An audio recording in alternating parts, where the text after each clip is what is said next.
What's going on, guys? Cody Marchand here from HindZeke.com. You know what we got? We got our favorite wide receiver plays on Draftkings for Week 10, all under 5K. The reason that we do these videos is so that you can pay out for guys like Todd Gurley, you can pay out for Julio Jones. The only way you're going to get there is if you find some value at other positions. And I'm going to break down receivers just like I do with running backs every week. So if you want to see more of that, please drop a subscribe, drop a comment, hit the notification bell. Let's just do this, guys. Let's get right into it. I got 4 guys for you, all who I think are great value at their current price tag. I got some boomer bust guys. I got some guys with high target share. And I got some guys that you might not think you even know. So let's just go right into it. Let's start with the most boomer bust player we have in the NFL today. Our boy D-Jax. So Deshaun Jackson, just on the surface, right, guys? Let's not even get into the weekly, how he's doing on the weekly. Let's just look at this, right? 16 fantasy points a game, 5 touchdowns in 8 games, 78 yards a game, 626 total yards for 4,900. So before we even get into it, we're trying to get 3x salary, right? 4,900 times 3 is 14.7. He's averaging 16.4 points a game. So immediately, without even worrying about matchup, without worrying about who's quarterback, how he's been doing recently, target share, he's immediately, just based on what he's done so far this season, he's already a great value to hit that 4,900. So now let's get into the games and why I specifically like Deshaun Jackson. He's kind of been flip-flopping the last few weeks, right? 9 targets, 4 targets, 8 targets, 4 targets. So these games, you'd think that these are really bad games, but it's Deshaun Jackson. Yeah, they were bad games, but normally he can take, let's find a game. He can take 4 targets like he did against Philly for 75 yards into the house. You know what I mean? So he's not exactly a guy that you need to get double-digit targets to be able to pay off his value.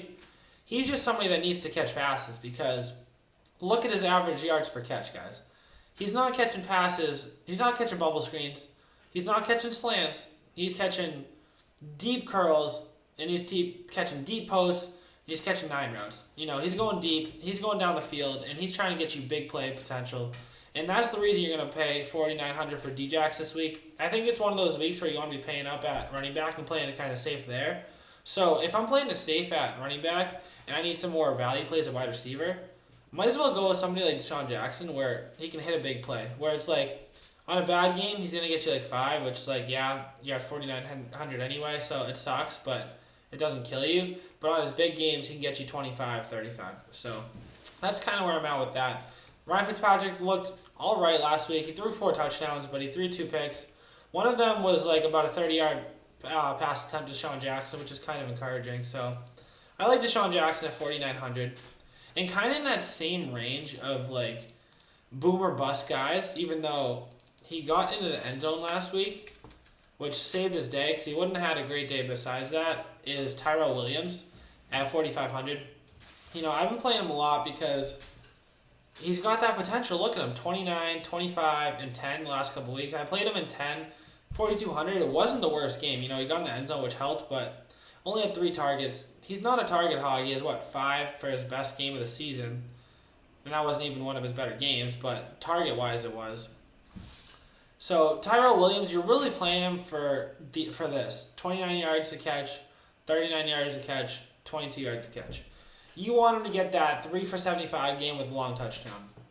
At 4,500, I think against Oakland, a team that's absolutely given up, I think that it's a great possibility. Same thing with D-Jax. At this price range, I'm going to go for guys with really big boomer bust potential, and I think Tyrell Williams fits the bill. On the other side of that, let's go the exact opposite, right? We got someone over here named Corey Davis. So you know what Corey Davis does, right? He gets a lot of targets and doesn't do a whole lot with them. He's got Marcus Mariota as his quarterback, which is not the best thing to have.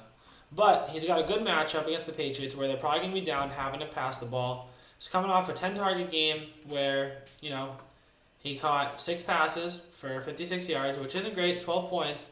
But, you know, he has the opportunity, like he has the talent to go have these 9 for 15, 161 in a touchdown games. You know, he is a former top 5 overall pick for the Titans less than a year and a half ago, guys. So this kid has crazy talent.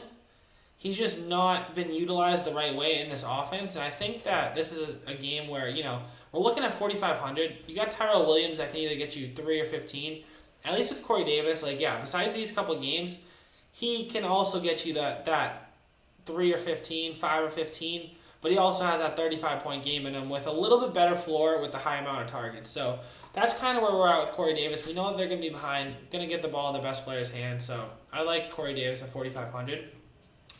But perhaps the best value of the week comes from the Washington Redskins, and it's Maurice Harris, right?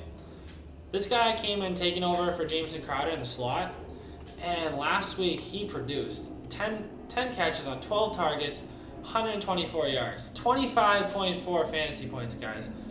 Like I said in my lineup builder video this week, I would like Maurice Harris just based on this matchup alone, even if he never had this game.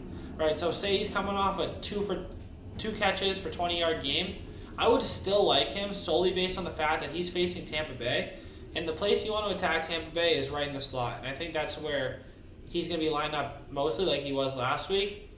Jameson Crowder's probably out again. Paul Richardson is done for the year. They're really weak at receivers and pass catchers because I think that not only about Paul Richardson and Jameson Crowder, but it looks like Jordan Reed's pretty banged up, and Chris Thompson. So most of the safety blankets for Alex Smith won't be available in this game. I think Tampa Bay is going to be fine throwing the ball on Washington and putting up points. I think Alex Smith's going to have to put 24-plus points on the board, and I think Maurice Harris sees another 8-plus target game. At 3,900, expecting him to have 8-plus targets. This guy's in every one of my lineups, and he's my favorite value of the week. So that's it, guys. I have my top 4 values at the wide receiver position for your Draftkings lineups for Week 10. Do me a favor, subscribe to the channel. I'll get you with 4 videos a week, every single day, Tuesday, Wednesday, Thursday, and Friday. And that'll do it for me. Later, guys.